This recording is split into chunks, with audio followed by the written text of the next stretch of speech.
please enter pound or hash.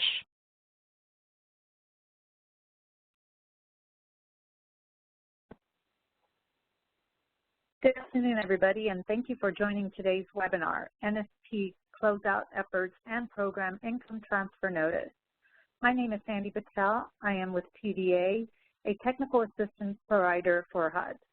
I will be serving as your host today. I am going to run through some technical instructions on how to ask questions and things like that before I hand it off to our wonderful presenters. Today's webinar audio is broadcasted through your computer speakers.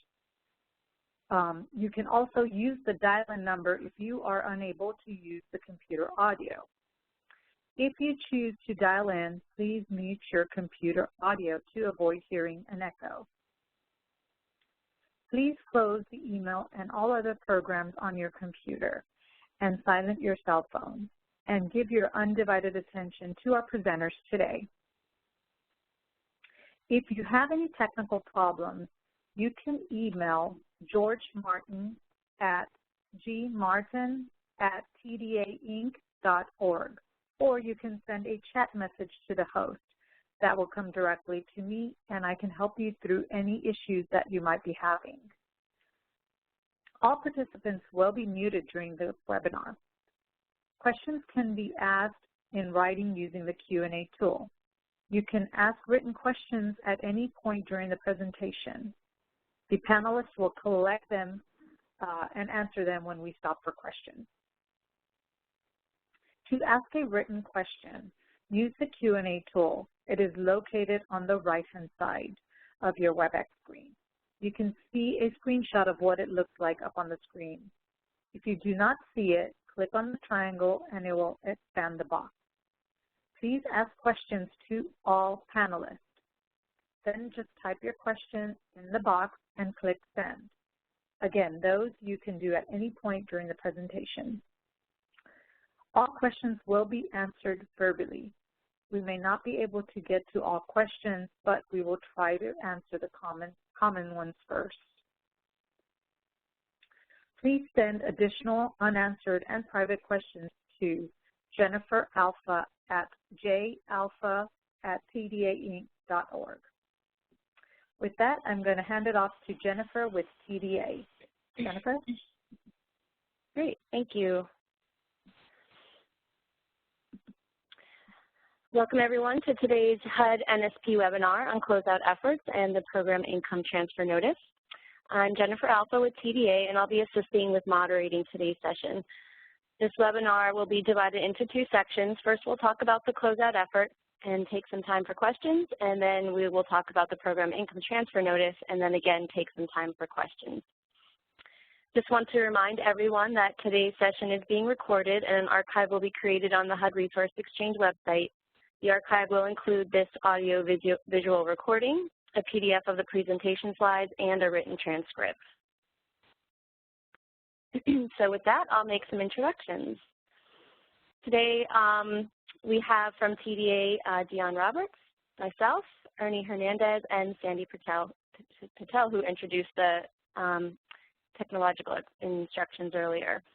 And then, of course, live from headquarters, we've got our NSP team, John Laswick, Ebony Madian, and Jerry Santana, and Larry Reyes. And for the first half of our webinar today, we will be talking about the closeout efforts. Primarily, we'll be focusing on the NSP Closeout Package Assistance. John will be presenting those slides and explaining what the effort's going to entail for NSP grantees over the next few months. The second half of today's webinar will be on the program income transfer notice, and Ebony will lead us through that discussion. And we'll also be providing you with a list of some resources that can help NSP grantees as they work through their closeout efforts. And so with that, I will turn it over to John, and he will start talking through the closeout effort portion of the webinar.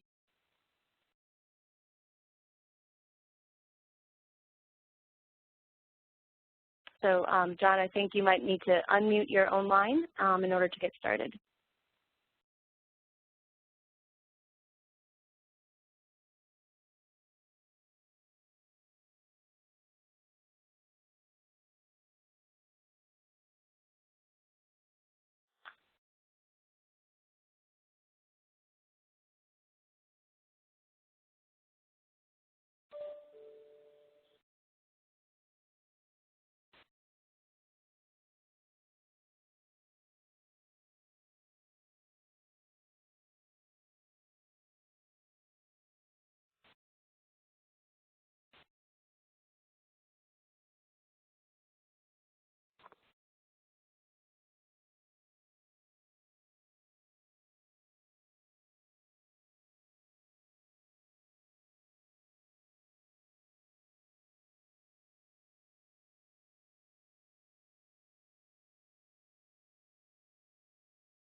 Okay.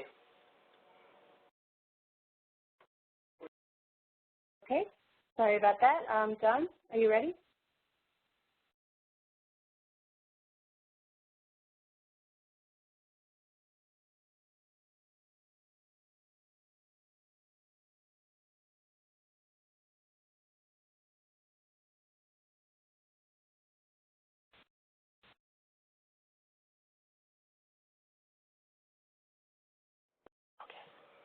Hello, everybody. Welcome to our presentation. We haven't had an NSP webinar for quite a while, so we appreciate your coming. We see a lot of new faces on the invitation list here, and a few old ones like Angela Baldry and Don Hadsel, so glad you guys are still with the program. And today we are going to talk about a renewed effort that we have to close out NSP grants over the next couple of years. We really kind of got started about a year and a half ago, and then things kind of changed in terms of some staffing, and so we lost some time. But we're back on it. We know that a lot of people want to close their grants for a variety of reasons, and so we have started a process that will allow you to get some help in closing out your grants.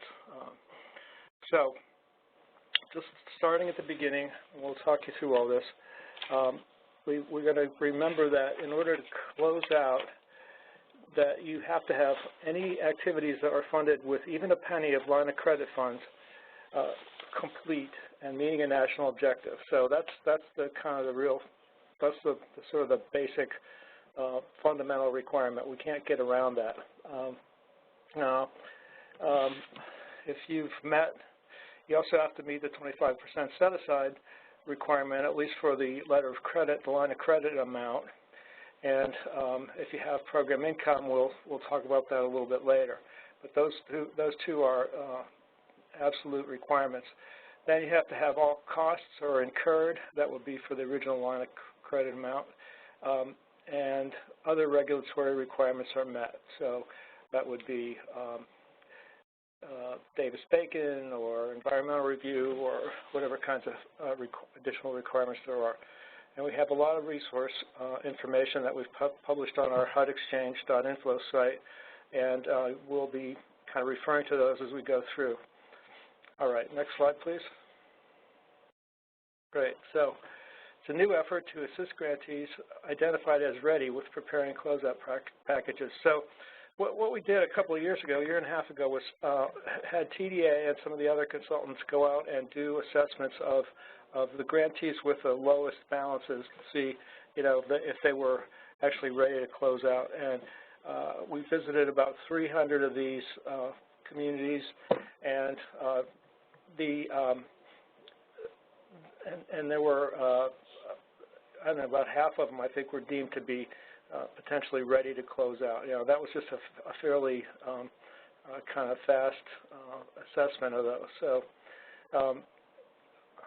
to date, 125 of the ones that were designated as ready are receiving assistance to prepare closeout packages. So you might not be receiving it yet, but we have 125 of you on that list.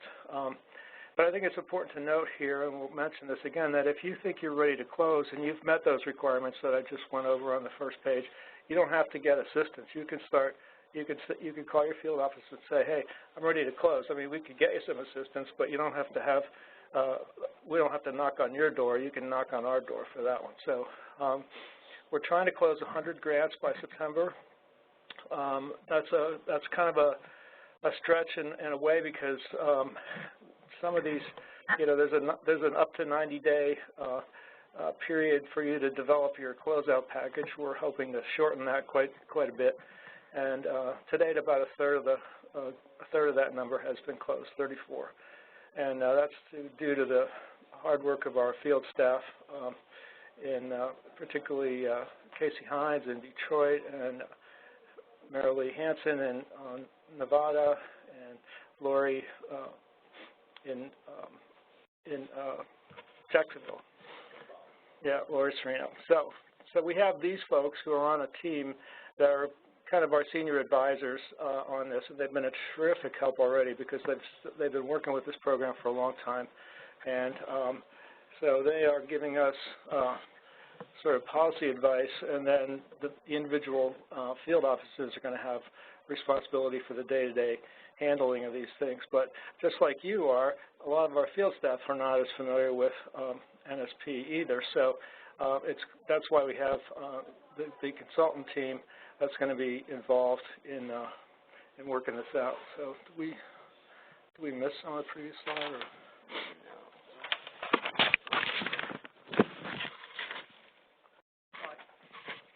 Okay. All right. Okay, next slide. And then the next slide. Great. Thanks. We just have a little technical difficulty here. Of course, right before the call, our phones went on mute, so we apologize. So what does this closeout package assistance really mean? Well, what we're trying to do is to, as I mentioned, follow up on those previous readiness checks, and then if these grantees, in fact, still are ready, to move them through the closeout process to completion of it. And we'll describe that in more detail. The grants that are not ready, we're looking to the 150 or so that 150 or 75 that we are not, have not been deemed ready. Those had sort of obstacles that were identified by the consultants and included things like DRGR problems. Maybe they had completed a structure, but they weren't fully occupied yet, so they didn't meet a national objective, those kinds of things. So, and so we're going to try to figure out where those stand right now, because they're about a year old. And then possibly, if technical assistance is required, we have money to come in and provide programmatic TA, not just closeout TA, to grantees that are not ready. And I would say that applies to those of you who feel like you are ready. You should contact your field office, and they can kind of do a quick assessment. And if it looks like you've got some possibilities, we can put you on the list. At the same time, if you feel like you're not ready and you're not sure what to do about it, you should call your field office and ask for some technical assistance. So what we're trying to do is facilitate, speed up the closeout process by putting together a complete, thoroughly reviewed closeout package to go to the field office. So for those of you who are in field offices like Kevin O'Neill, you are going to get a lot of help and hopefully have to do relatively little on these closeout packages. I say relatively because, of course, there's always some amount of paperwork, but we think we can get it down to a minimum. Next slide, please, Jennifer. Okay, so the closeout package assistance is to review and advise on the package itself, the closeout package. It's not to provide direct technical assistance for programmatic issues. Now, we have a couple of kinds of TA that we can provide. One I mentioned already is direct technical assistance. And, you know, whether we're in that closeout package process or not, we can get a separate TA in to help you out. And then what will happen is the TA providers will be working with the field offices as well as the grantees to figure out what's the best process for moving forward. So ultimately, it's the field office and headquarters that actually assign TA, but I'm telling you that we have funds, and we will put it to your assistance. Next slide, please. Okay, so here's how it's going to work. The TA provider looks at this previously completed readiness checklist and the recommendation form for each grantee so they understand the issues. And then they get in touch with the field office to discuss their assignments. We have TA, Dion and Jennifer Alpha have worked out a assignments where largely I think there's only one TA provider for any given field office. There might be a couple for the high grant field offices. And so once they talk to the field office, then they sort of relay information back to us to say, yeah, hey, these guys really are ready. They were ready. We thought they were ready a while ago, and they've cleaned up everything that needs to be done, so we're going to move forward with them. So next slide, please. Next slide, please. Great. Okay, so now this is where you come in as grantees. The providers reach out to you and assess the status of the process. And, you know, they'll be talking about sort of all the requirements that you have to fulfill to make sure that you've met all the NSP requirements necessary for closeout. They'll do a DRGR review, and that's going to be an exciting area, I think. Lots of thrills and spills in the DRGR process, I'm sure, and we've got a whole special package just for that. So then they're going to come back to us and say, well, here's what's going on. And they're going to actually report weekly through a portal that we have.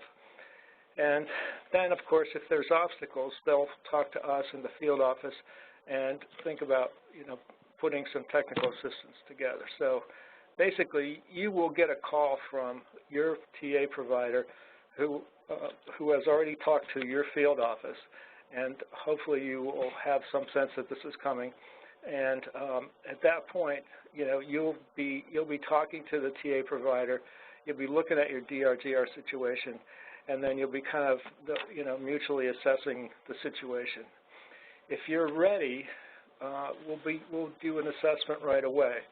If you're not ready, we have to worry about the obstacles that were cleared, and if there's other obstacles that are in the way here. So, but again, we have a couple of different varieties of technical assistance that are available to help you. This particular one really is a process, assistance with the process.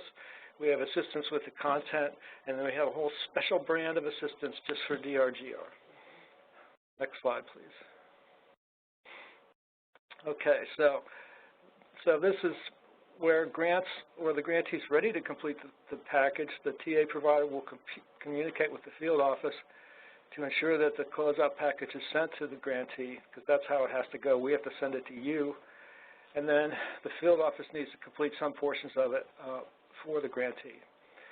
The provider will then review the closeout forms once completed by the grantee, and you know, I think that's that can include some, you know, modest questions and just kind of clarifications and things like that, a little bit of assistance. So it's not just you know, reviewing the forms, but you know, we want to help you get it right. And I should say that most of the providers that we have working on this really have been people that have been with us all through the NSP process. So they are well familiar with the kinds of things that come up, and even though maybe you're new to the program, they aren't. So we will then, the TA provider will then look at the due diligence interview and review the closeout checklist, and then we'll refer to DRGR reports for financial information. So we're going to get all that information because, you know, this has to go through DRGR. Your final numbers and all your QPRs and everything have to go through DRGR. So it's going to be important to have those figures and get them in there straight. Next slide, please. All right, so at that point, the provider completes a report and lets us know, and then hopefully the field office will find out from the provider that the closeout forms are submitted, and they'll continue to follow up with the field office rep until the confirmation that the closeout agreement has been executed and the grant is closed. So I think if you can sort of step back and visualize this, you know, we are trying to get a kind of a big effort, a big push here to close these things out. I want you to all to imagine some John Philip Sousa music right now, drums, tubas, piccolos, the whole thing. And that's our closeout effort. And what we've done is engaged a bunch of really good consultants to come in and help you do that, help you as the grantee, help you as the field office to kind of take this off your shoulders. We know that everybody's busy out there. We will filter through the projects that are ready to close. We will assist the projects that aren't ready to close. And so, we're going to really be there for carrying you through all the way. Next slide, please. Okay, so DRGR reconciliation. So you know that DRGR is where the data is stored. That is also all the kind of important information about beneficiaries and costs and everything that's in there. So, if you're missing big pieces of it, we're going to have to be working with you on some technical assistance. That data helps us to assess performance and compliance. And all the financial records reside in DRGR. So it's an important nexus for just about everything that we do here. HUD uses these reports extensively, and Congress and the media look at them and, to see how we're doing. We just published some, we're going to have a biweekly reports that were published recently, the first edition, and you can go through and see how many grantees have large amounts of program income, and therefore they still have substantial funds in their line of credit. So that's tough. So Ebony will tell you a little bit about how we're going to solve that problem in a minute. But you can't start reconciling too early, basically. It's, even the best of record keeping probably has some little holes in it and things that might trip you up. So take a look at that. I know it's not your favorite program, but, get in there anyway and open it up and figure it out. Next slide, please. Okay. So as we've been talking, and our field's senior advisory committee and TA providers have all suggested that these are some of the reports that they use to get a good handle on whether, where a grantee is in terms of completion of the program. So, there's a lot of reports that are these canned reports that are in DRGR. I think these are on the public page, right? Yeah, I think these are, right. These are on the portal. So they're in the public page, and they're also accessed through DRGR under MicroStrategies. Grantees can go in and pull all of these reports that are listed here, but they are also available on DRGR public portal. So really anybody can see them. Good. Right. Thanks, Jennifer. Mm-hmm. All right. So next slide. Okay. So I told you about DRGR, some special help that we would have there. So I'm going to jump to this middle or this third bullet and mention that we have something that we're putting together, and it'll be functional shortly, called DRGR Office Hours.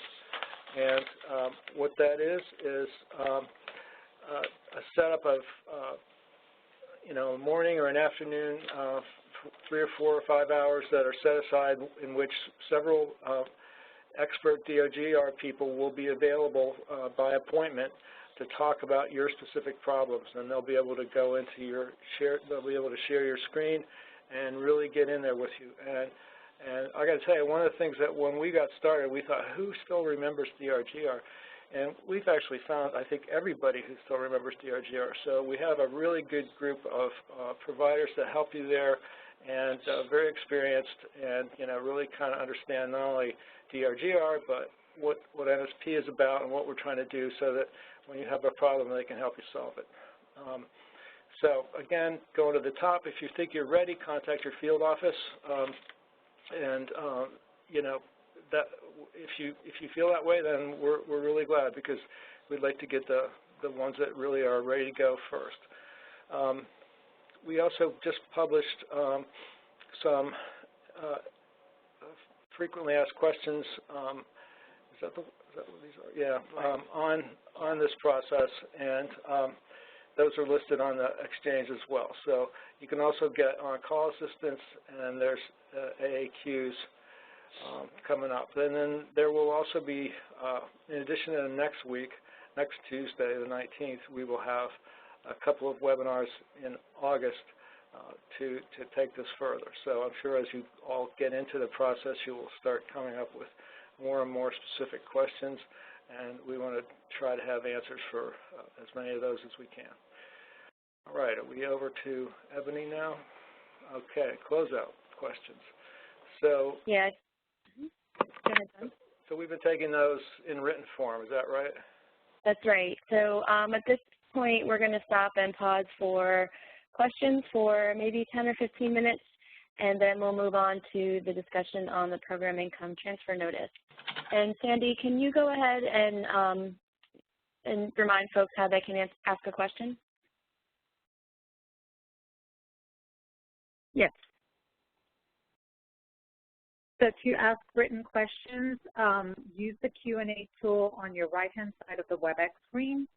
To ask questions to all panelists, just hit the drop-down arrow key and select all panelists, and then just type your question in the blank box and hit send. Great. Okay. I know that there were a couple questions that came in already. And thanks again for everybody's patience. We got a lot of helpful thoughts here on the getting started and when you weren't able to hear us, so thank you for that. There was one question that asked whether they thought that the field office was supposed to notify the grantee for closeouts. And actually, in some cases, the field office will reach out to the grantee if the field office thinks that the grantee is ready. But as John stated, you can always contact your field office if you feel that you're ready. And in some cases where folks have already had a previous readiness check and are part of that first round of 125 grantees that are receiving closeout package assistance, we've already done some outreach to the grantees. There will be more rounds of closeout package assistance, so you may hear from a TA provider again shortly, even without reaching out to us first. But always, if you feel ready, you can contact the field office, but the communication will really be going both directions. John, is there anything else you wanted to add to that? No. Okay, great.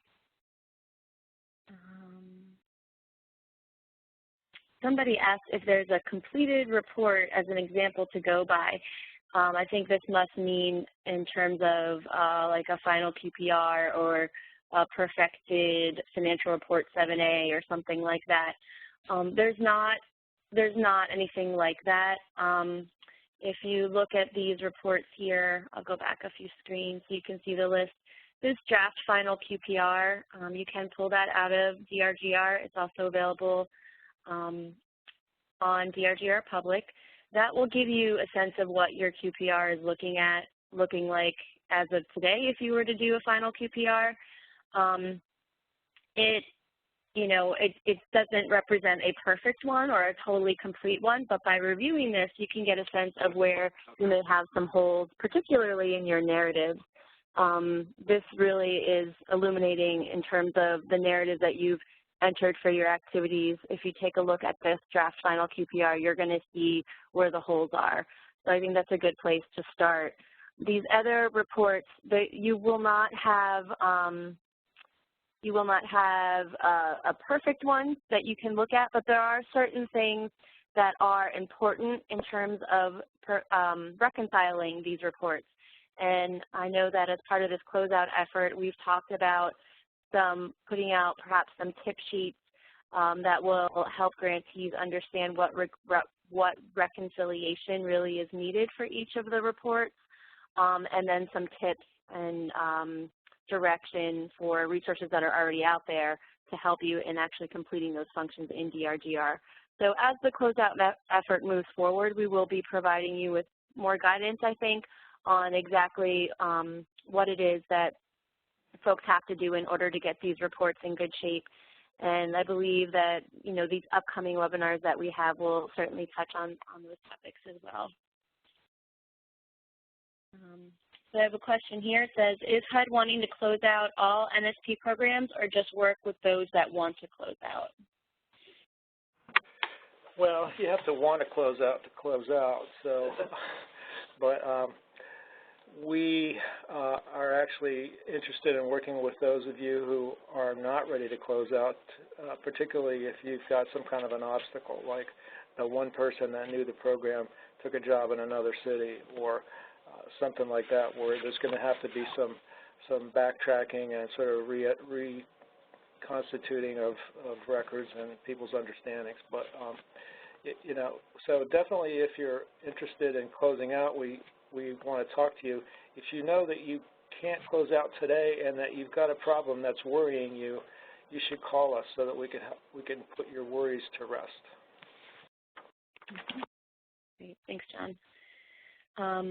We also have a question related to DRGR help, and it says, we know we're not quite ready for closeout, but we have some DRGR reconciliation issues. Will we be able to access the DRGR office hours process? And I know that the office hours will be a process that's by referral, but, and John, you can build on this a bit, but I think that, you know, if you feel that you need that help, that the help really is designed for those who are very close to closeout, who need sort of an intermediate level assistance, more than submitting something to an ask a question, but a little less than full-fledged on-call direct TA. So it's sort of that middle area of need, and the assignments will be made really by referral from either the field office or a TA provider who is engaged with the grantee working on closeout package assistance. So that'll be the basis for that. But if you feel that you need DRGR assistance, definitely contact your field office, and they can assess whether the office hours would be the best process for you, or if maybe something like submitting a request for direct TA, which will actually give you a little bit more assistance. Usually those assignments are at about 16 hours for on-call technical assistance. Anything you want to add to that, John? No, I don't think there's any real restrictions on people getting into the office hours. We don't have a feel yet for what the demand's going to be on that. I think we're going to be, I know we're going to be staffing at least a couple of days a week, and you know, I think we can flex if there's a higher demand. But like I said, we realize that's going to be one of the thorny areas, and fortunately it's one that's sort of more susceptible to straightforward solutions, you know, compared to not having tenants in your building or whatever like that. Mm-hmm. Yeah, it's really designed to be about 3 hours of assistance at max, where we can help you if you know the problems that you're having and you just need assistance performing the functions in DRGR. That's really what the office hours are designed for. If you really are stuck in having global DRGR problems, on-call assistance may be better for you, but going to the DRGR office hours is always a good way to assess what your level of need is too as well. The folks on the DRGR office hours will be the very most experienced DRGR experts, and so they'll be able to say, okay, I've got, you know, this is something we can solve in a few hours, or this is something that really is going to take you quite a long time, so why don't we refer you for some higher level assistance? Yeah, so just work through your field office on that one. They'll get you to the right place. They're in the middle of all this. Mm-hmm. Absolutely. The field offices are really the pivot point for all of the closeout efforts, so definitely talking with them first is always your first step. Okay, the next question, does my NSP balance have to be 0? No. There's a couple answers to that question. Your line of credit balance should be pretty close to 0. If it's $29 and you're willing to give that up, we can close you out on that basis. But you may be out of program income but still have money in your line of credit. So in that case, you're not ready to close out. So it really depends on the line of credit, and we'll hear a little bit more about the program income that may be in front of that in a second here. Exactly. Okay. A lot of folks are asking if the slides will be made available. They will be made available after the presentation. They will be put up onto the Resource Exchange along with a recording and the transcript of the session. Someone asks who will help with DRDR error messages related to demographics and types of units. My recommendation for you on that is if you're getting error messages, I would submit a question to the Ask a Question desk, which there's a link, I'll show you here in a second for where you can find that. This link right here, HUD-exchange.info/get-assistance. At that page, you can do both request for technical assistance and you can submit an AAQ.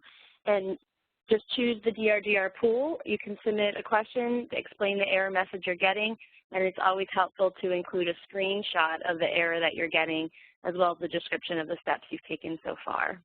So that's your best bet for getting some quick help with error messages. Okay. So someone asked, the county received 3 separate NSP grants. We think that one is ready for closeout. Can we proceed with this closeout, although the other 2 grants are not ready to be closed? Absolutely, yes.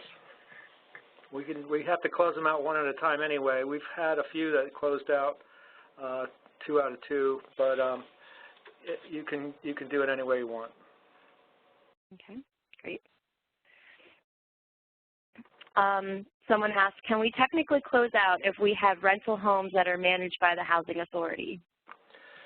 Well, so the point of meeting a national objective is that every housing unit that you rehabilitated or built new or whatever has an occupant, and you know, this person's qualified on the income limits and so forth. As soon as you occupy a unit, you have achieved the national objective for that unit. It doesn't matter who's running them, who owns them, who's managing them, as long as you know and you're tracking how many units there are, what the affordability period is, because you're going to need that for your closeout. You're good. It's when you have vacancies that you've got a problem. Now, if you got a 100-unit townhouse complex, well, you don't have to have 100 units fully occupied. You could probably have 93 or 95 or something like that with some sort of a vacancy rate. But every single family home should be occupied or should have been occupied by a low and moderate and middle income person. Great.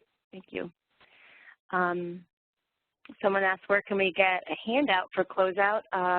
There is a whole page dedicated to NSP closeout on the Resource Exchange. You can find resources there. It includes the closeout guide as well as the notices. You can also, we'll show you some slides at the very end of this presentation that give you the links directly to the NSP resources on the Resource Exchange. Another good thing to do is to search under the training and past webinars. There's been lots and lots of webinars on NSP. You can always go back to look at some of those closeout webinars. But I'd say the first place you might want to start is by looking at the closeout guide. That gives you sort of a reader-friendly description of what the closeout process is like and the requirements. Yeah, it's got all the forms in it, and I think a number of them are filled out, sort of sample-wise. So for people that are looking for a little assistance on that, I mean, the forms themselves are not that hard. It's kind of getting the right information for them that can be challenging. So. Absolutely. Yep. It's always the background due diligence, getting ready that takes the time. The forms themselves are pretty simple. Somebody asks, is it correct that a state cannot close out until all subrecipients have expended their line of credit and met a national objective, i.e. all units occupied? Your presentation sounds like any grantee can contact you and say they are ready to close out. Please clarify. What's the first part of that? It's a state? Is it correct that a state cannot close out until all subrecipients have expended their line of credit and met a national objective? Not necessarily. I mean, it depends on how the state set the program up. I mean, we're going to look to the state to have expended its line of credit. You know, there could be grantees, sub-grantees in the state that went over that and some that went under that. But as far as the state's concerned, their line of credit is fully expended. So I think we'd want to look at the specifics of the situation, but I don't think there's you can't rule that out as a you know, you can't use that as that's not like a fatal problem, I don't think, to have the state spend out, but the sub-grantees still active. But I think what you're going to run into there is whether the sub-grantees have met a national objective. Mm-hmm. Yes. Okay. Someone asks, how is this applicable to a state grantee of NSP funding, such as a non-entitlement community? A non-entitlement state grantee has some restrictions as far as what they can do with program income. They can only transfer program income into CBG if they have an active grant with the state. There's only about, I want to say, I think there's like 60 of those, no, maybe 30 of those in NSP3, if we're talking about the same thing. And these are some communities that are in Florida, Michigan, and California primarily that were small cities that got direct NSP3 grants, even though they're not entitlements. Mm-hmm. I'm hoping I answered your question correctly. If not, just write back in. Thank you. Someone asks, we have reserved program income to cover the administrative costs associated with monitoring the rental units. If we close out, will these funds still be available for administration? Yeah, they should be. You know, I remember talking about this a couple of years ago, and people said, well, you know, you're talking about a 10 or 20-year affordability period. How are we supposed to do that? And what we advised at the time, and I'm pretty sure we have a policy statement on this, is that you can, you know, essentially underspend your admin funds during the grant period if you can manage that, and then you can sort of bank some funds that would still be within your 10% cap, 10% of your grant plus any program income, and you can close out with program income, which is what that would be, and you can then use that to do, and I think it will be restricted to, you know, administrative kinds of functions with continuation of the grant. If you didn't do that, though, it gets a little harder, and I don't know if we have a sort of a quick answer for that. Mm-hmm. Yeah, some of these questions are going to be pretty fact-specific. So if you are, if we're not quite reaching your what you're trying to get us to answer, feel free to send a question to me. I think my email address we'll put it up here at the end, and I'll funnel it back to folks. But certainly even better resource is the NSP Ask a Question pool. You go right back to that HUD-exchange.info/get-assistance, and if you submit a question through the NSP pool, you can get some of these policy questions answered, you know, through a written statement that way as well. So someone asked, can the state close out a sub-grantee in the middle of completing a project? I think we'd want to talk about that. There's just too many variables for me to give you a good answer on that. I don't know why you'd want to do that, and whether the grantee has completed the project, met the national objectives, all those sorts of things. So it's really going to, there's a lot more context that we would need. So if you'd want to write that in to the NSP questions box, we could take a better look at it. Mm-hmm. Okay. And there is also, in addition to the AAQ, I'm not sure, I don't think we've mentioned it here, there is the NSP questions email box that you've also established, right, John? Right. And that email address is on the announcement for this webinar. So if you go back to that announcement, you should see that web address there, or email address there. So you can, there are multiple ways to get your questions answered. You can do the NSP AAQ, which is through the Resource Exchange. You can submit an NSP question directly to the NSP questions email box, which is new. And then you can always call your field office as well. Okay, somebody asks, this is sort of a clarification to an earlier question, and I think, John, the answer is probably going to be that we need more information, but I'll ask it just so we cover that base. She says, so the question really is, this is regarding subrecipients that have used line of credit but haven't met a national objective yet. She said, so if the state had 19 subrecipients and 9 have spent line of credit and 100% occupancy has been achieved, can we not close them out until the other 10 have done so? That's what they've been told. Well, you're going to close one state grant, and there is some flexibility in terms of overperformance and underperformance in both units and expenditures. But you basically, at the state level, have to have expended your line of credit and met a national objective for all the projects that you funded. So if you can do that with half of your universe, and it's not impossible maybe, then that's something we could look at. Chances are you're going to need to have a higher level of performance overall before you're ready to close as a state.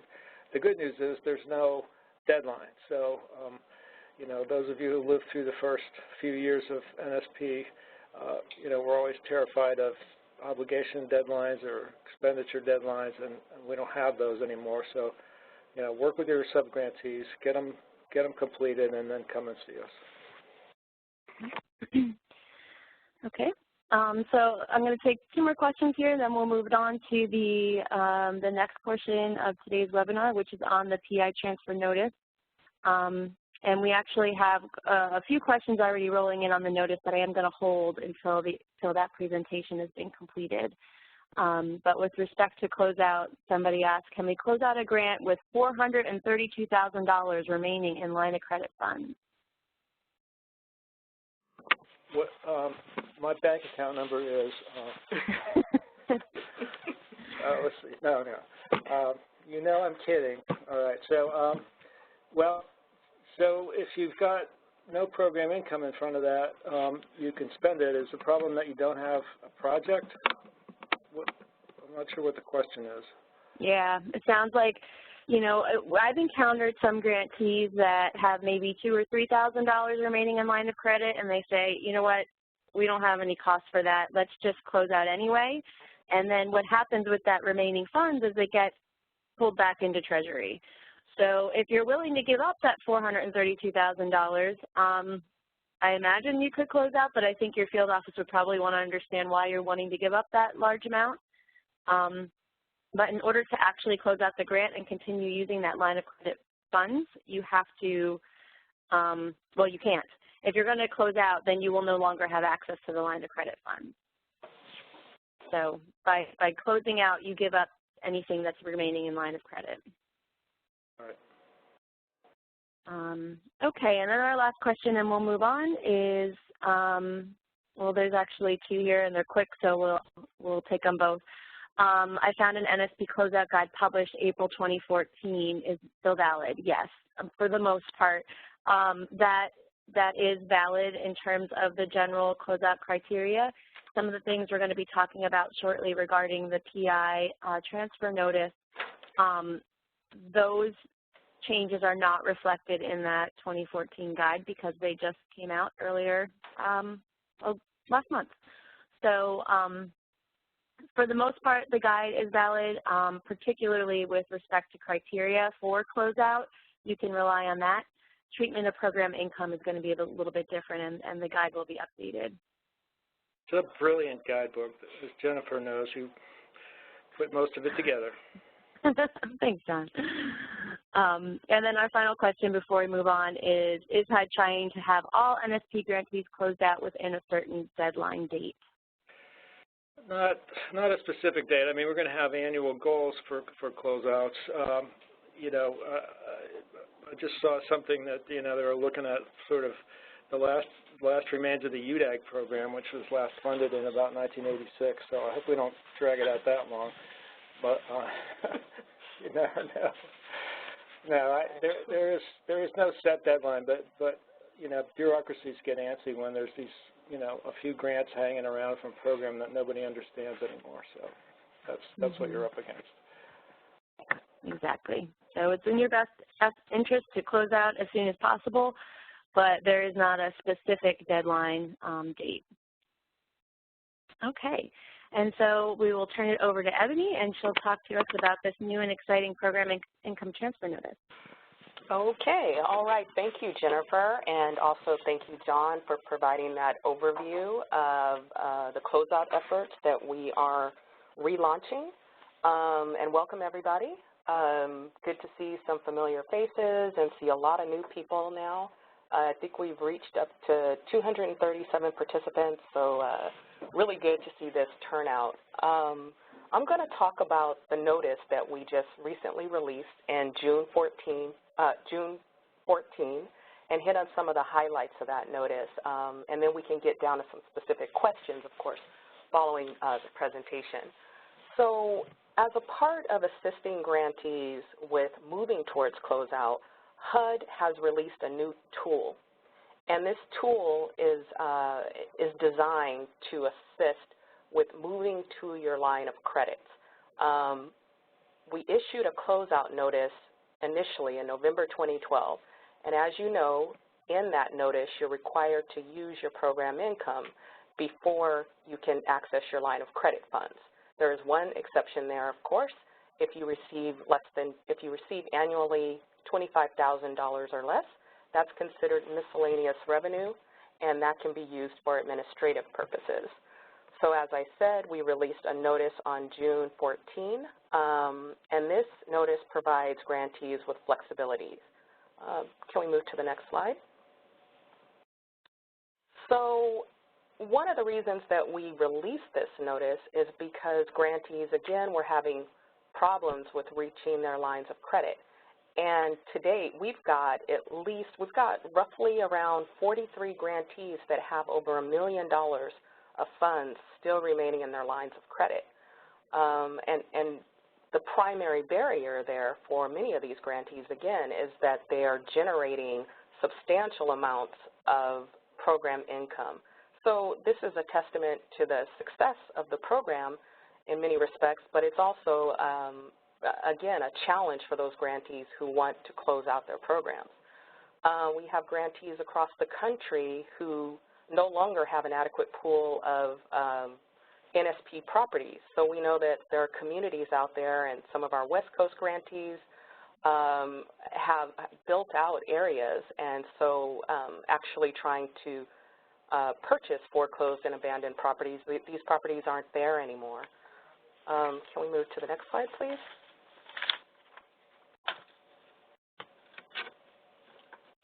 Hello?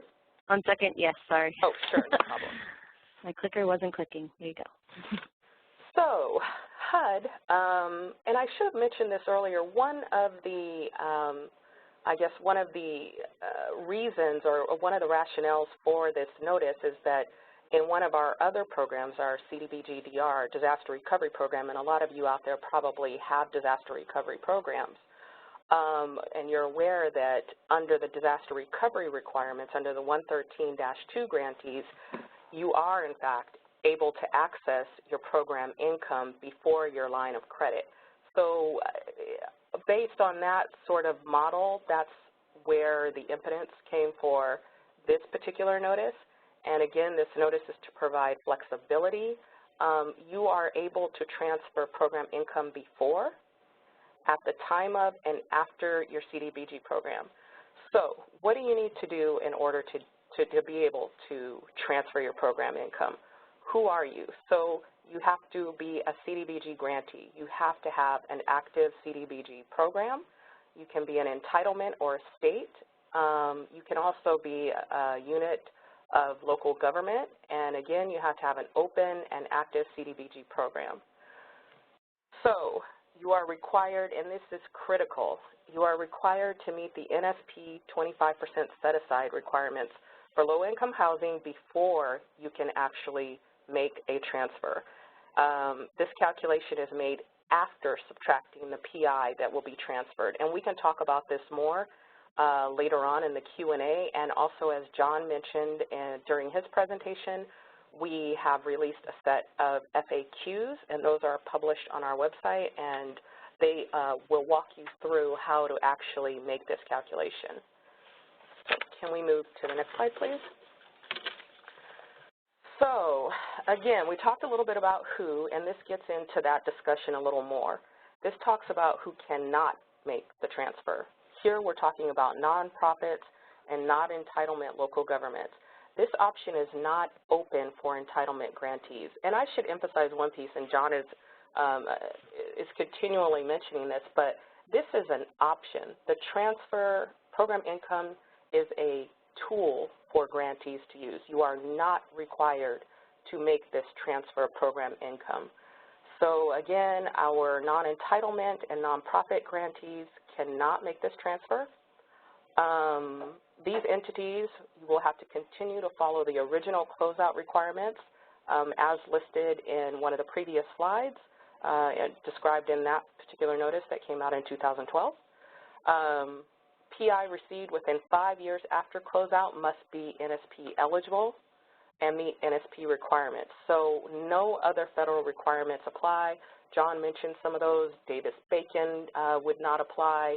Our environmental requirements would not apply, and the other federal requirements that I'm sure that most of you are all familiar with.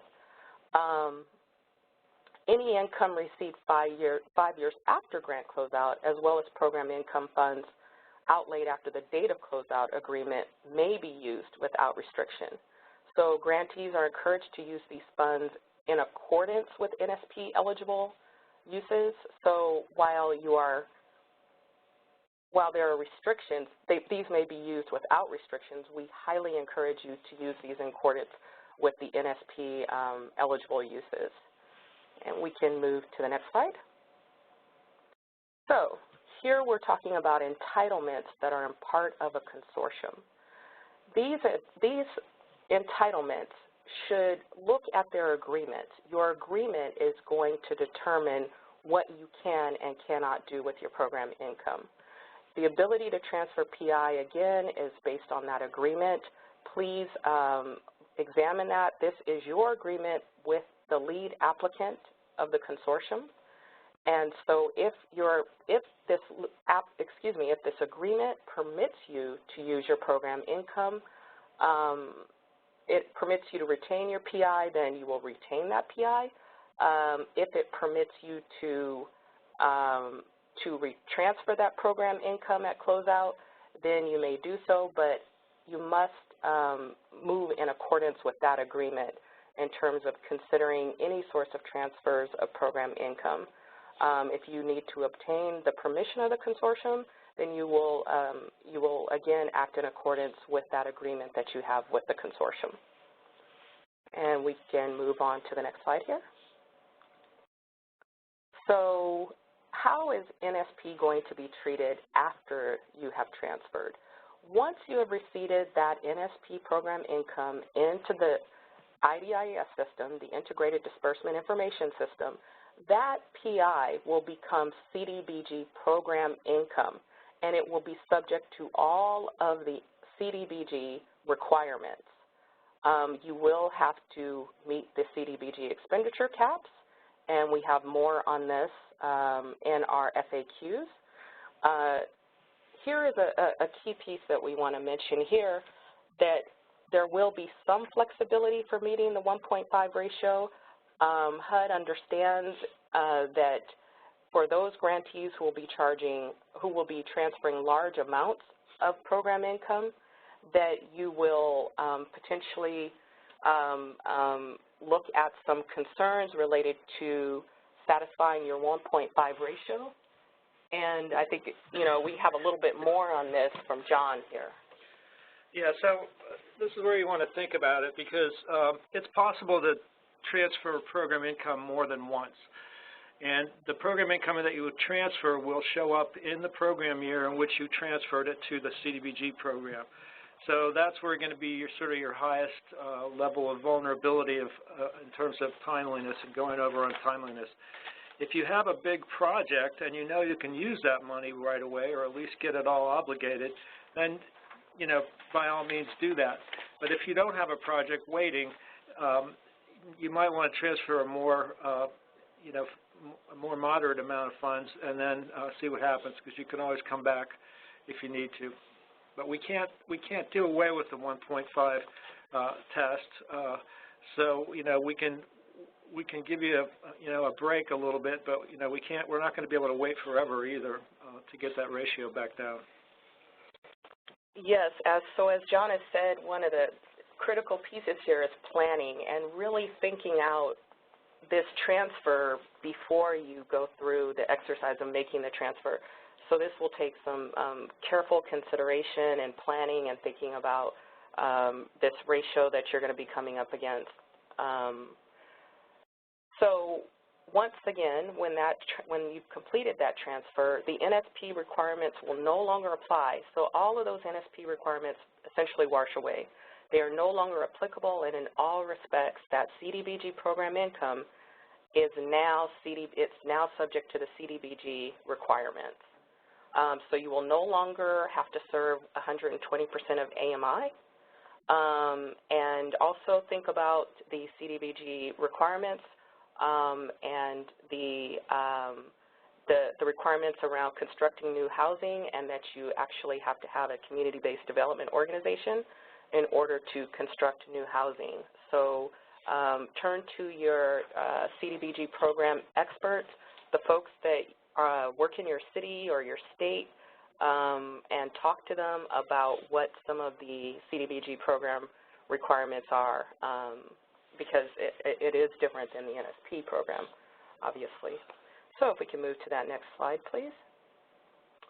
So the treatment of PI that remains in the disaster recovery reporting system, that's still subject to the NSP requirements. That is still NSP program income. It is not yet shifted, and once it is actually receipted into IDIS, that is when it becomes CDBG program income. So you will still continue to have to report on those funds. You'll still have to continue to submit QPRs on any funds that remain in the disaster recovery grant reporting system. Okay, and we can move to the next slide. So how do you process a PI transfer? And we are putting together a written approval request template that will be available to you, along with a set of transfer procedures that will walk you through the specifics and the mechanics of actually making this transfer. A part of that package is going to be a written request approval template. And so what you will do is you will fill out that template and you will submit that to your local field office, and there are a couple different pieces that are going to be a part of that written request. That is going to require that you reconcile your program income in DRGR with your local program, your local financial internal tracking records. So you're going to have to reconcile. You are also going to have to ensure that you're going to meet that 25% set aside. I should say that with a caveat that it's not necessary that you necessarily meet that, but that you want to ensure when you make the transfer, but you want to ensure that you are going to make that transfer. And you're going to have to submit documentation of where you're at with respect to meeting the set aside. You're going to have to submit documentation of DRGR PI amounts, as well as your local program internal tracking records, the financial amounts there. But we are trying to come up with this template that will make this process as streamlined and as straightforward as possible.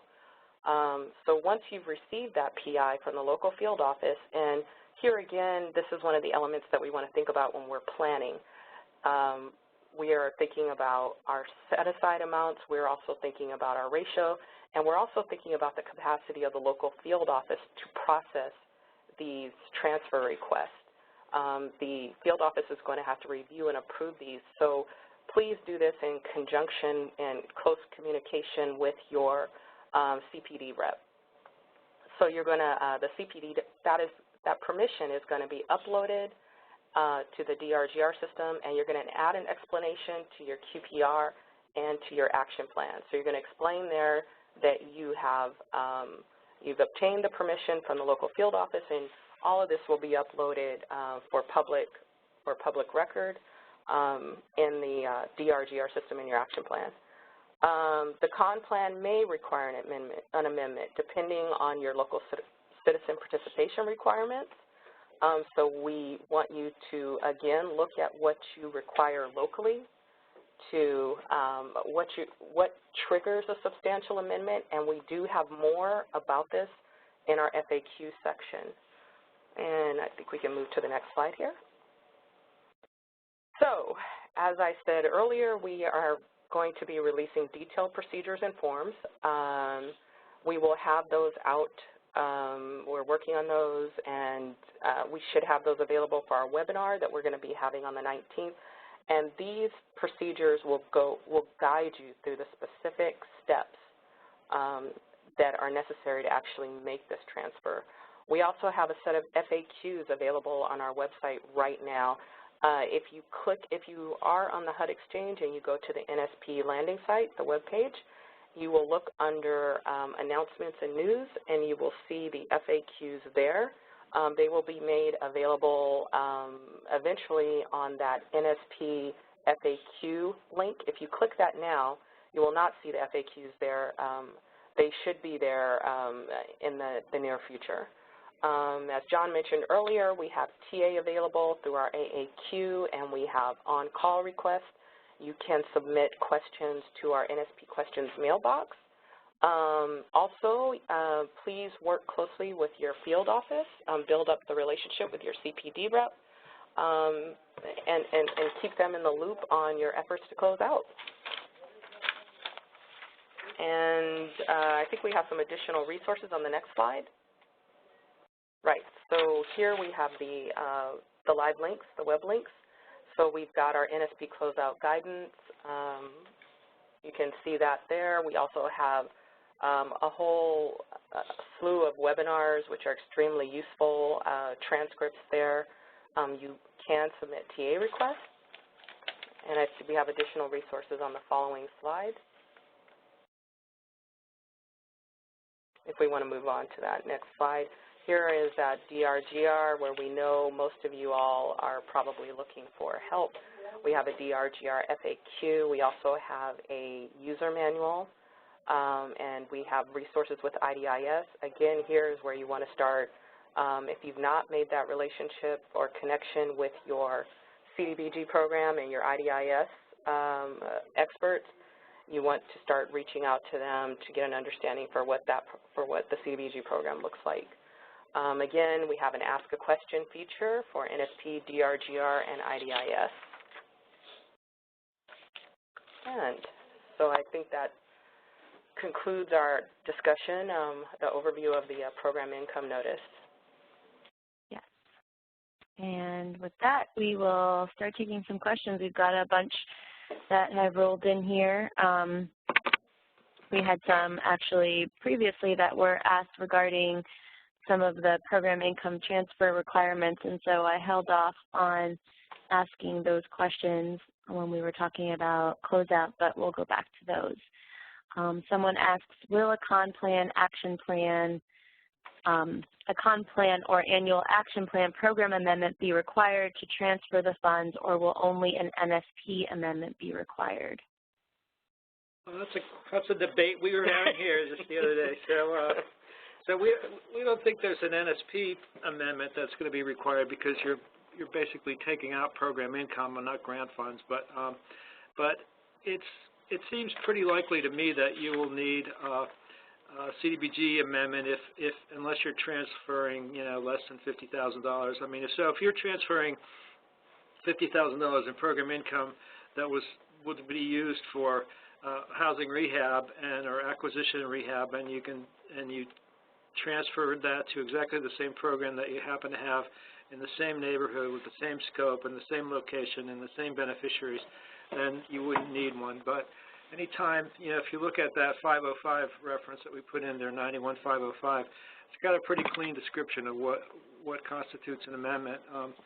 Now, there's a difference between an amendment and a substantial amendment, and so that's probably the one you want to worry about. But you probably have to do some kind of amendment, but generally those are pretty straightforward. I mean, these are activities that, for the most part, you can do most of the things in CDBG and NSP are the same kind of activities. So,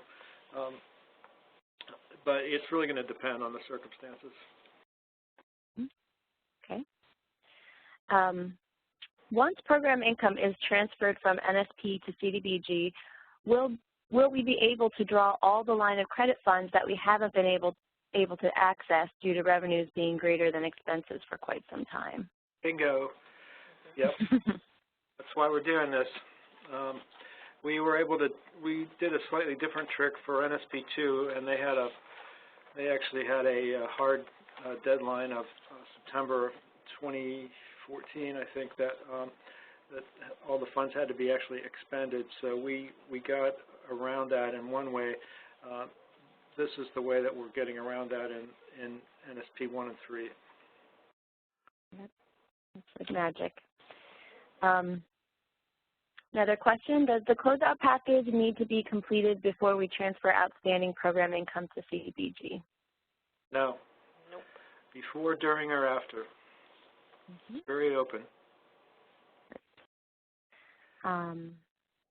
Will DRGR still be available for PI activity after grant closeout?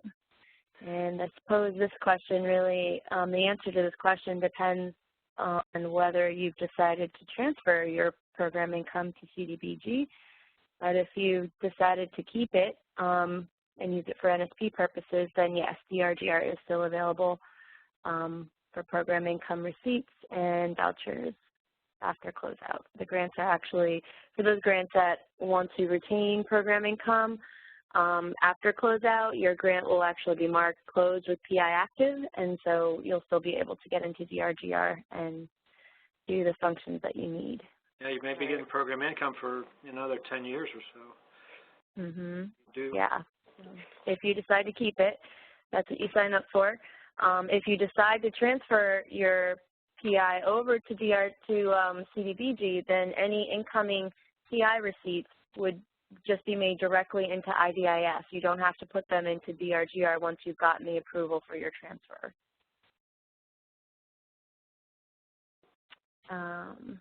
Okay, let's see. Can a state NSP grantee transfer program income to entitlement NSP subrecipients that have an open CDBG grant? I'll read that again. Can a state NSP grantee transfer program income to entitlement NSP subrecipients that have an open CDBG grant? Yes, yes. So, in the NSP program, states actually funded entitlements in many cases, and the key is to have that open CDBG grant so that we can track that money. But if that's the way you want to do it, you can do that. Great. Okay. Another question, can a subrecipient allowed to retain and reuse program income use PI for CDBG eligible activities after closeout? What's the first part of that sentence? Can a subrecipient who has been allowed to retain and reuse program income by its main, the main grantee, can that subrecipient use their program income that they've been retaining for CDBG eligible activities after closeout? Only if you're a CDBG entitlement community or a state subrecipient with an open CDBG grant. So if you're a nonprofit, it's actually better because you have more flexibility after the grant closes, and then 5 years after the grant closes, the funds become miscellaneous revenues. So, and I would suggest also looking at your agreement between the grantee and the subrecipient, because there may be requirements in there for how you use your program income, even though you're allowed to retain it. And going forward, I suspect that some folks may be looking to make some changes given this new flexibility. Right. Okay. If we transfer program income to CDBG, do we have to, oh, somebody already asked that. Do we have to amend our comp plan or action plan? And we already answered that one. And, you know, Jennifer, also just to mention this again, we have addressed this question in our FAQs.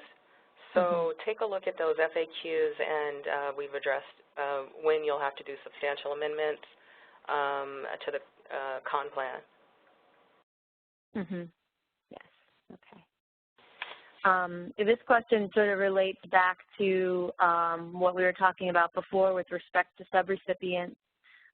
As a state closes out individual grantees, can those individual grantees who are CDBG entitlement grantees transfer NSP PI to their active CDBG programs, or must they remit the PI to the state first? And like we mentioned, you want to talk with the state and look to your agreement with them.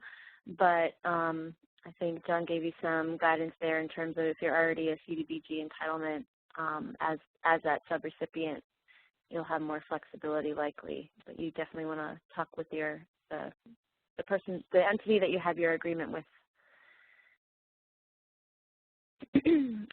We are an entity with CDBG.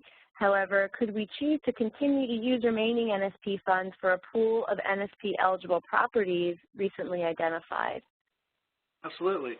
Yeah, I mean, I don't know. Different people think that different amounts of NSP program income are going to be transferred. I think there's a number of grantees that are that want to do things that you can't do with CDBG and would see that as a good alternative.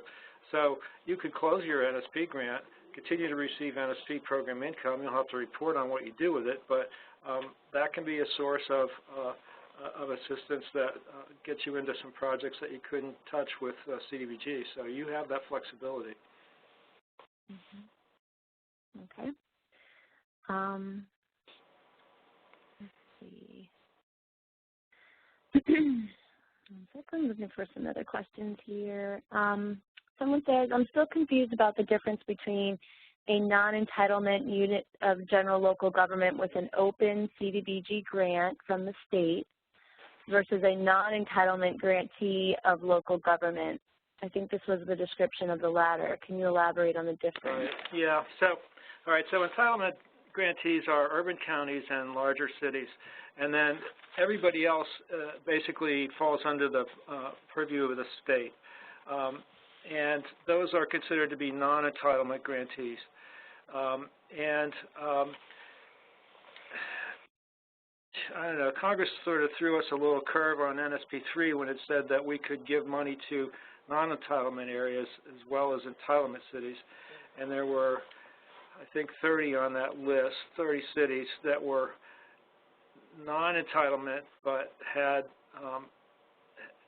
but were state sub-grantees, and those, if they have an active grant open with the state, those entities can receive CDBG NSP program income into their CDBG program.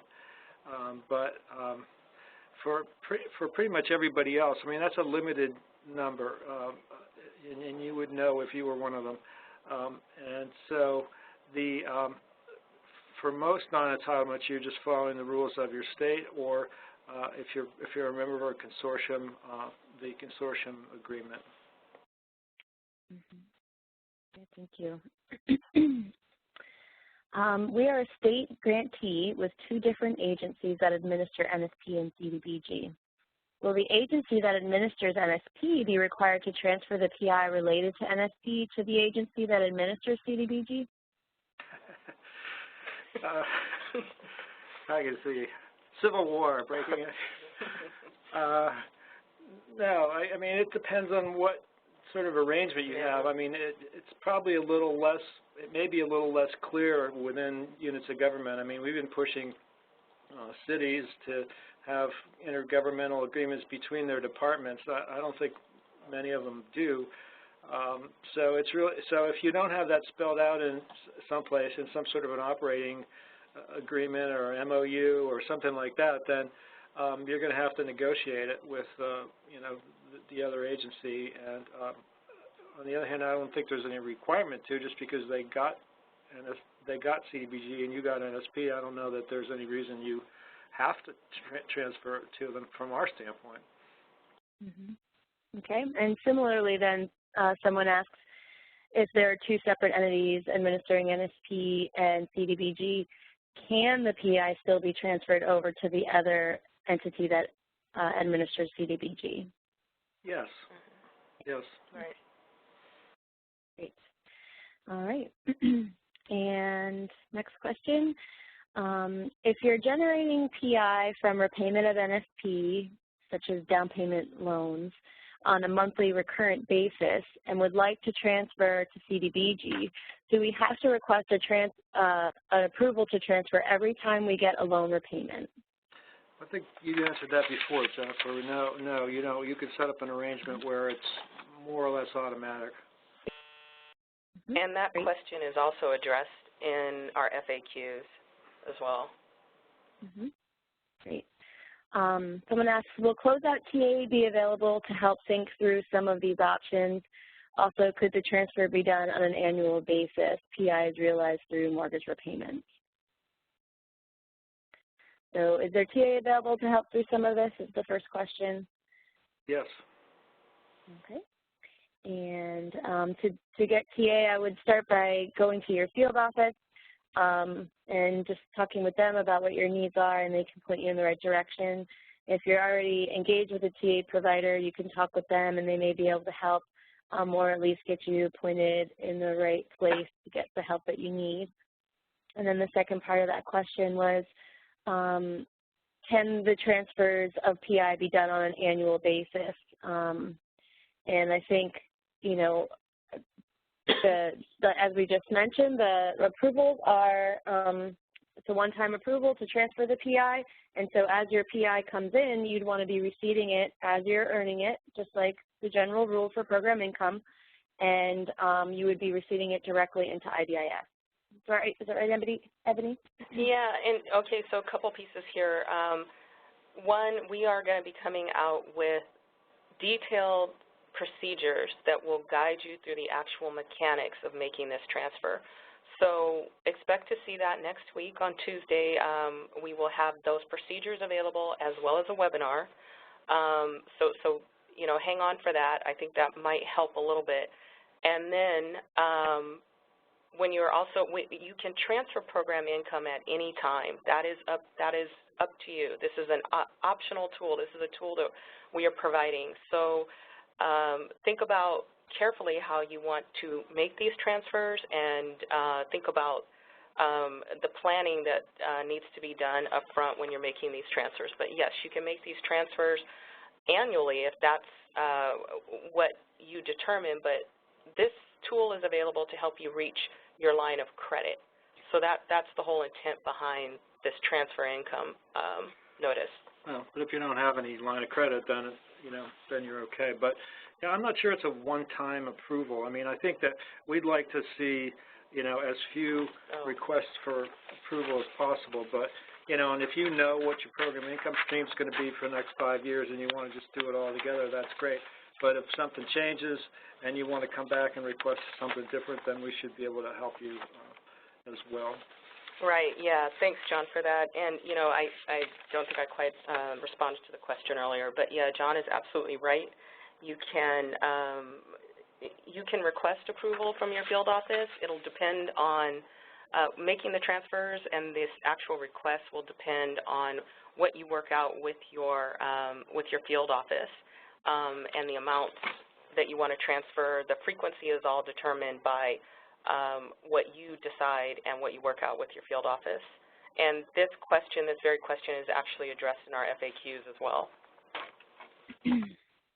But is it still true that folks should be receiving program income as it's received, either into DRGR or IDIS? Yes. Oh, yes, definitely. Unless you want to send it to my bank account. Okay. So when this is, and we answered this question, but let's give this clarification for folks. We generated a lot of program income and have not been able to draw down from line of credit for a while. But at this point, our program income is minimal. Are we required to transfer the program income? No. You know, we said before, there's no strict deadline on closing out these grants. And if it looks like you're going to be able to get through the program income and get at that line of credit so that you can close your grant, that's great. But we're not holding a gun to your head on it. Okay.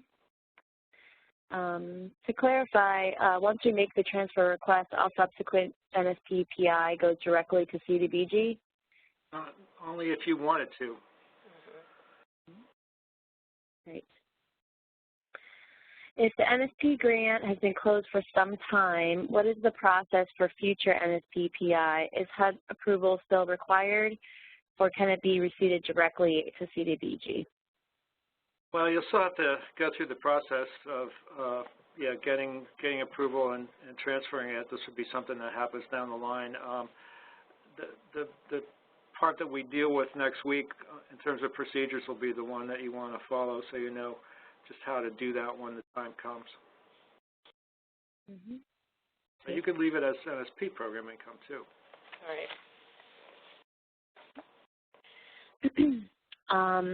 So someone asks if we're an entitlement city that received NSP2 funds on behalf of both an entitlement city and an entitlement county, can the PI be split or used in both jurisdictions?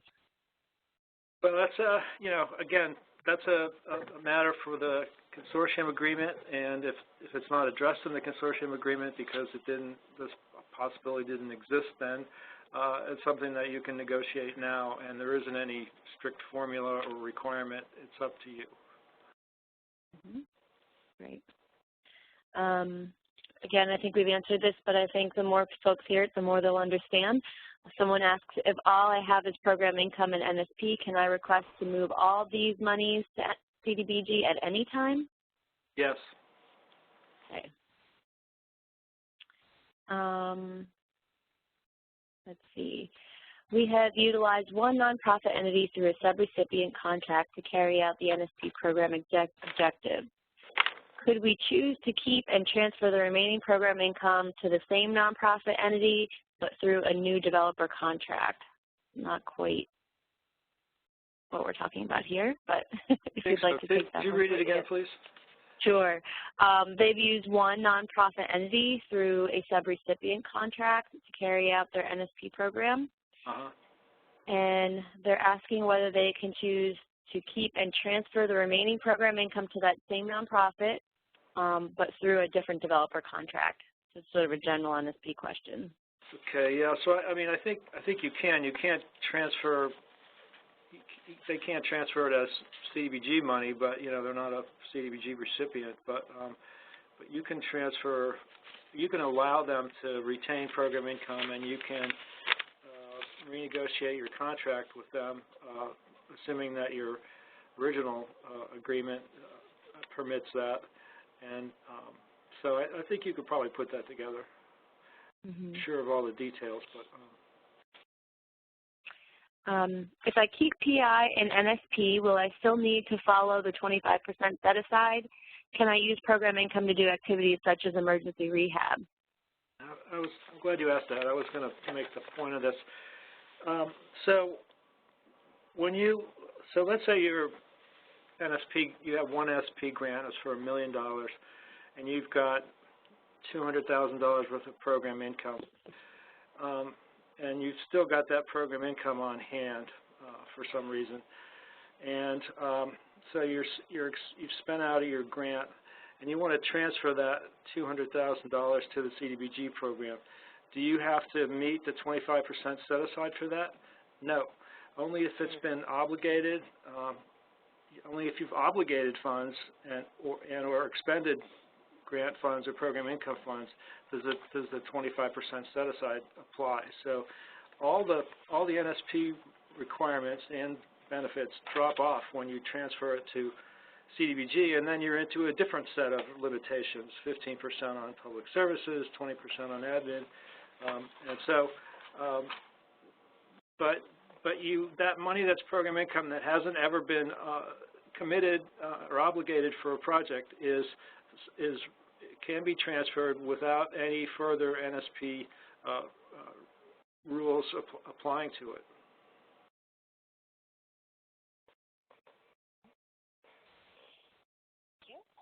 All right.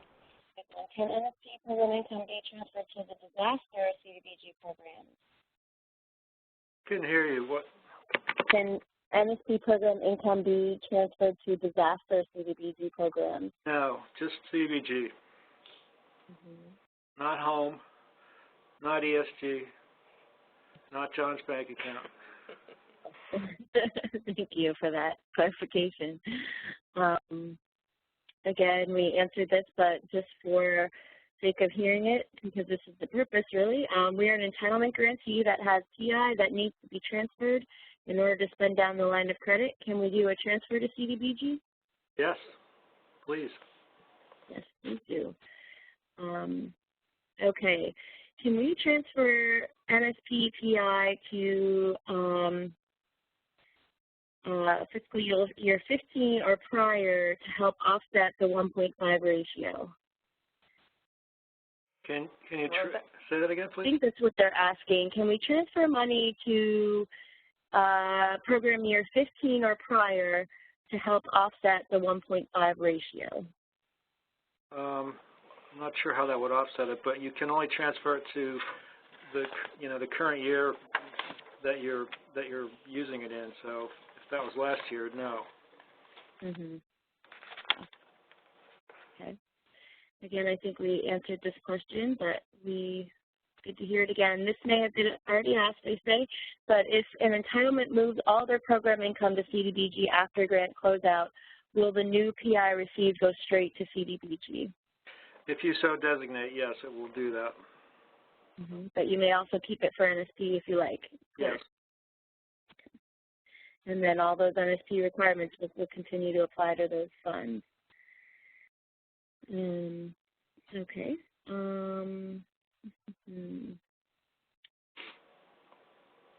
Okay, I think we may have gotten, okay, here's a question. The closeout PI transfer notice published on June 14, 2016 references amendments to the Unified NSP notice from October 2010. However, it also references it references sections Y, C, 3I, and section Z, and the Unified Notice seems to only go up to section X. So this is a technical question about reading the notice. And I will mark this one, and we'll take a look at this and get back to them directly. Yeah, I don't know what that is. I mean, so the October 2011 notice is what we call the Unified Notice. It kind of rolls all the NSP 1, 2, and 3 requirements into one package. So pretty much everything we do is rooted in that in one way or another, and we refer to it in such a way.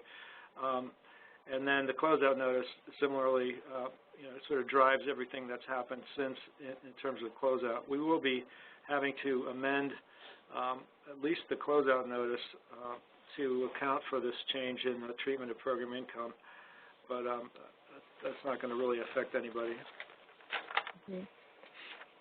Okay, someone else. Are city governments eligible to transfer CDBG? I'm confused about the wording. I could not hear that. Yeah, can you repeat the question? Yes, are city governments allowed to transfer NSP PI to CDBG? I'm confused about the wording, they said.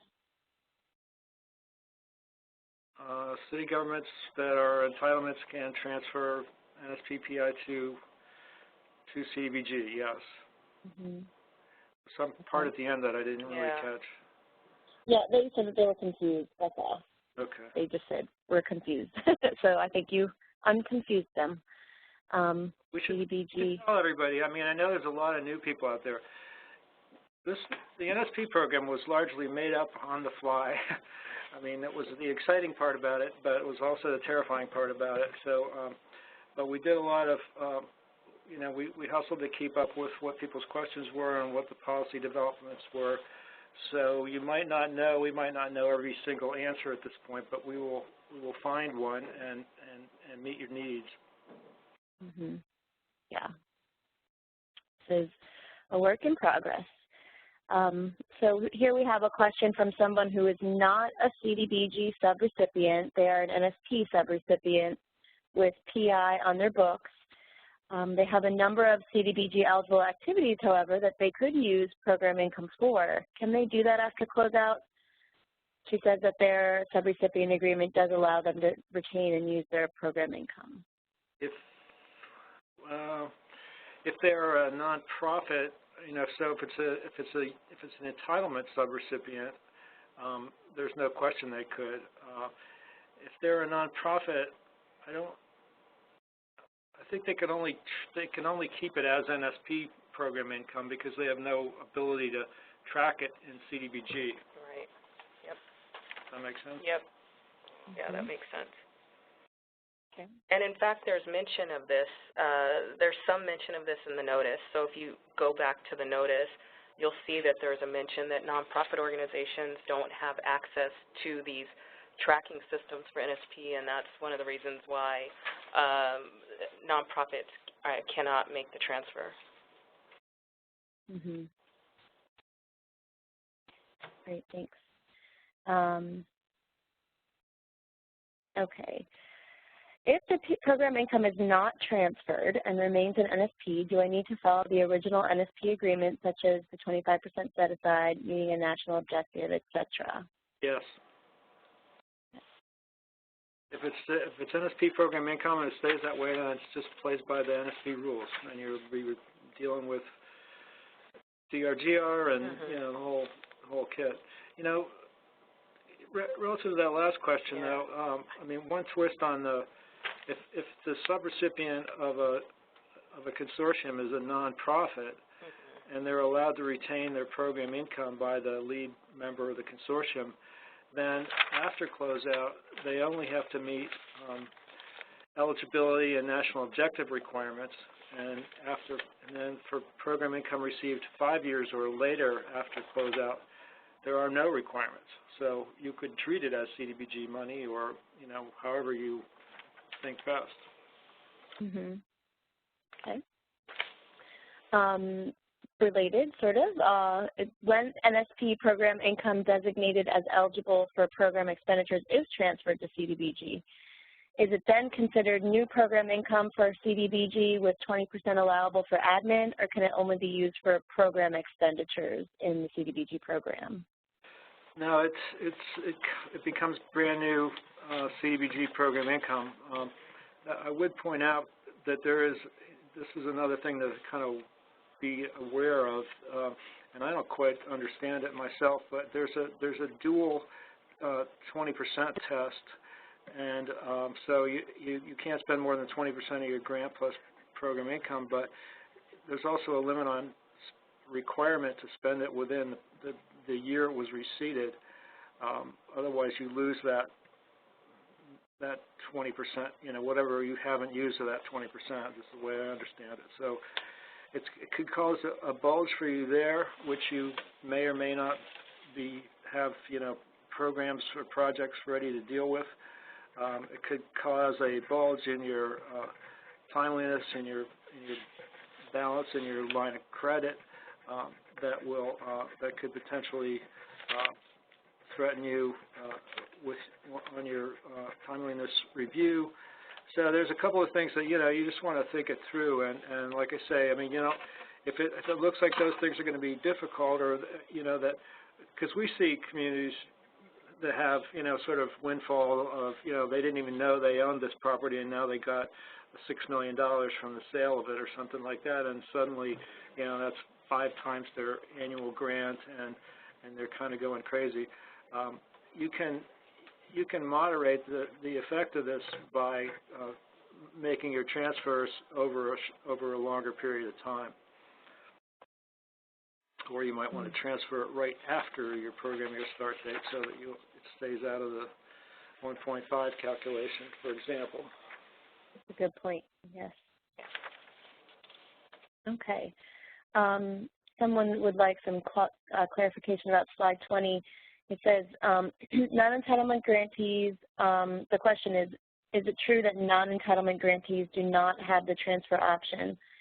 In the previous slide, I guess that's slide 19, it mentioned that units of general local government with an open CDBG grant from the state do have the transfer option. Please clarify, our community is a non-entitlement.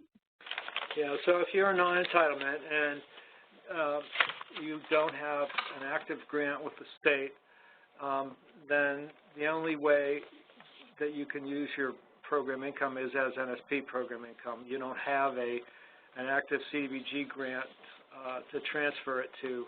You have one, that's great. If your grant is closed, you got a small cities grant 2 years ago and you finished it and it's closed, we don't have a way to see you in terms of tracking through IDIS. That's really the main reason. Okay. I think we've got at this question a few ways too, but it's come in again, so I will ask it and we can re-clarify. Let's see, if a state does not have a CDBG program, can a subrecipient transfer their program income to their own open CDBG program? Or if the state is not eligible, then is it true that the subrecipients are also not eligible? Well, I think all states have programs, so I'm not sure what. Yes. Maybe we can get a clarification. If we have an answer, if you want to clarify further, please go ahead and resubmit the question. Okay. As the state NSP recipient with city entitlement subgrantees who, per agreement, currently keep their own PI, can the subrecipient transfer its program income to its CDBG program? Lots of questions about this. Yeah, with approval of the state, yes. Great. Yeah, it's going to be important to talk with them about what your agreements allow and what they may be willing to modify your agreements to allow. I'm sure these agreements were drafted when people didn't see program income transferring from NSP to CDBG, so it may just be that, I mean, if it's an ironclad, you can keep all your program income, then your chances are pretty good, but I think there's going to be some conversations having to happen out there to figure out just where this money goes. Okay.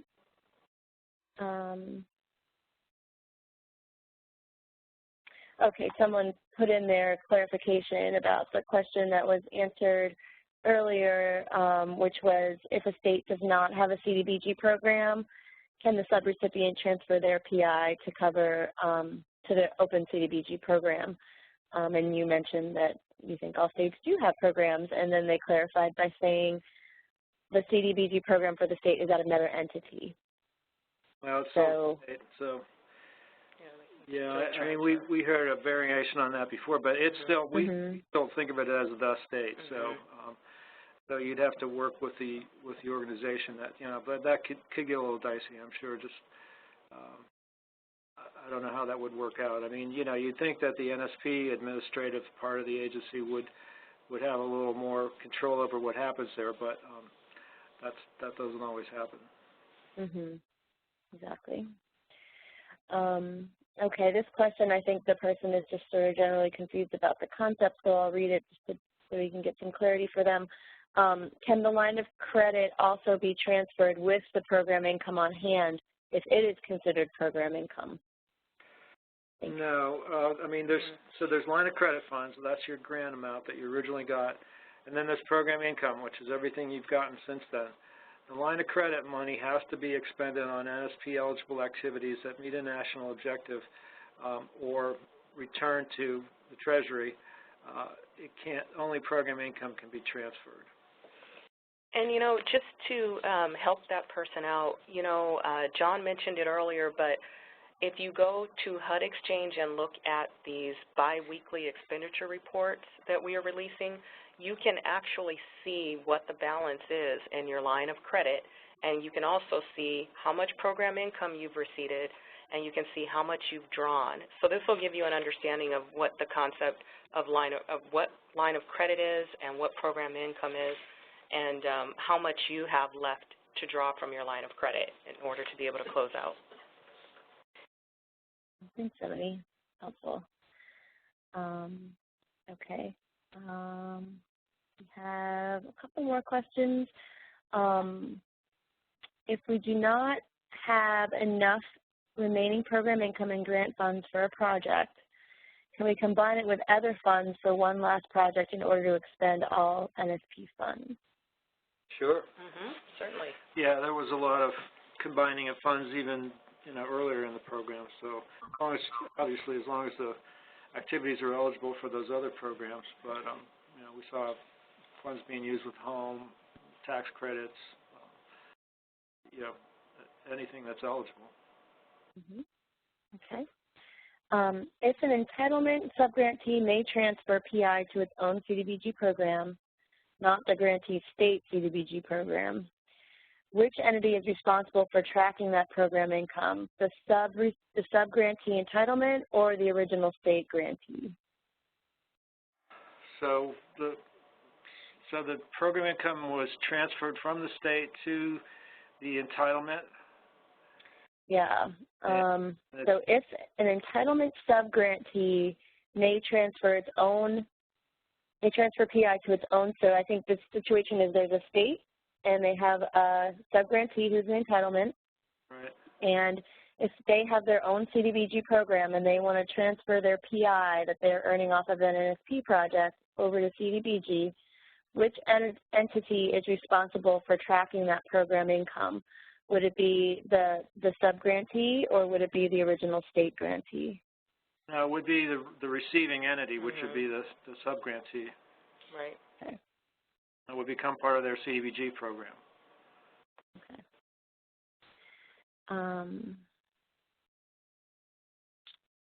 Let's see. If program income is transferred to CDBG, does the NSP 10% admin cap also become less by 10% of the PI transferred? I'm not sure. So you have 10%. You are allowed to have 10% for administration, planning and administration of grant funds and any funds that are obligated. So if you've got $100,000 in program income that's never been obligated to anything, and you want to transfer it to CDBG, you don't get $10,000 to keep in your account. You transfer the whole amount, and it becomes subject to the 20% limit in CDBG. But you don't. It's not like you get 10% of every dollar. You get 10% of every dollar that you've earned, basically, and spent. I don't know if that was. Yeah. I think we have one more question. Someone's asking if there is a list of entitlement cities that they can access. Yeah.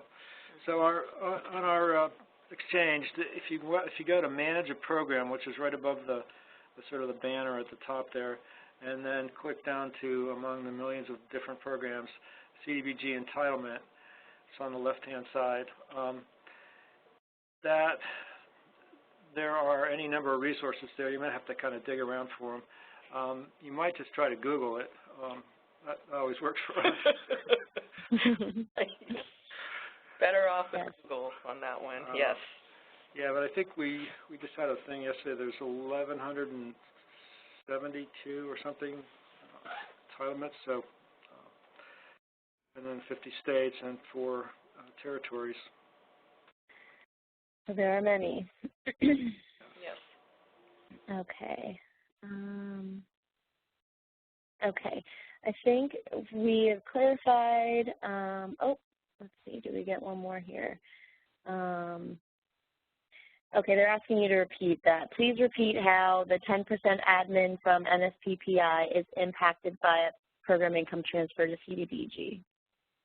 Okay, so So you've got an original grant amount and you've got some program income, and let's say you've got $200,000 of program income, and you've spent $100,000 of that on a project, a rehabilitation project.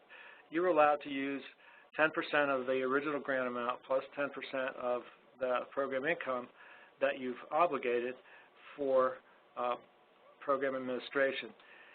The other $100,000 that you haven't obligated and you want to transfer to CDBG does not get to take out NSP program income because you haven't used it for anything. It gets to instead move over to CDBG, where you in fact get a higher percentage of program administration and planning money. So, but you don't just automatically get the money. You have to earn it based on your expenditures and your obligations. Now, to complicate it just one step further, we talked earlier about the fact that you could underspend your administrative funds, and let's say you underspent them by $25,000 over the last couple of years. You are entitled to keep that as NSP program income and use it for NSP eligible activities, primarily administrative, oversight of your portfolio of projects, for example. I don't know how many people manage to pull that off or not. This is one of those questions you hate to answer. You'd say, well, go back 3 years and then do it this way, and then you'll be good. But if you haven't been sort of squirreling some program income capacity away to be used for future administrative costs, then the program amount that's unencumbered by any obligations transfers to CDBG. It does not. You do not deduct 10% for NSP. It goes over entirely. Okay, thank you. I think that there's a couple questions where people are asking some detailed follow-up that we can check in with them separately because I think we've already touched on it, and we probably it's just too fact-based to really get them the answers that they need. And one last question, and then we'll wrap it up. Our original grant amount of $1.5 million with program income, we have spent well over that $1.5 million, but remaining NSP funds still show a balance of $80,000 due to the fact that we had to use PI first. Can we credit the NSP remaining balance with the program income we have already used? No. But two different animals, really, as far as we're concerned. So the line of credit is the line of credit, and you either spend that or you lose it. You can't move it out. You can't offset it with program income. I mean, if you could do that, we wouldn't have as many problems as we do with lines of credit that are blocked by hundreds of thousands of dollars in program income. But no, they're not interchangeable. Sorry. Yeah. Yes. All right. Well, that brings us to just a few minutes before the hour. I want to thank everyone for joining us. Again, if you have questions that we were not able to answer fully today, I think we got to everybody's question in one form or another. You can always submit an Ask a Question to the NSP pool by going to the HUD Resource Exchange. You can also submit a question to the NSP questions mailbox that was referenced in the notice for this webinar. We will have a webinar next Tuesday at 2 o'clock. We will be talking through the procedures for transferring program income to CDBG, as well as hitting on some additional frequently asked questions. The frequently asked questions were circulated on the HUD mailing list and put up on the Resource Exchange, so you may go there if you'd like to get a more in-depth understanding of how the program income transfers will work. The questions are a great way to probably answer most of the things that are on your mind. At the end of this webinar, when we log off, you will get a survey link that you can answer some survey questions for us. We always appreciate written responses, but just a reminder that that's not really the place where you want to ask your policy questions. That's really just for feedback on the webinar. But hello? Did someone say something? Okay, I thought somebody wanted to say something else. Okay, so with that, we will look forward to seeing you again next Tuesday and for the upcoming webinars in August as well. Thanks, everyone. Thanks. Thanks. Thanks, Jennifer. Give me a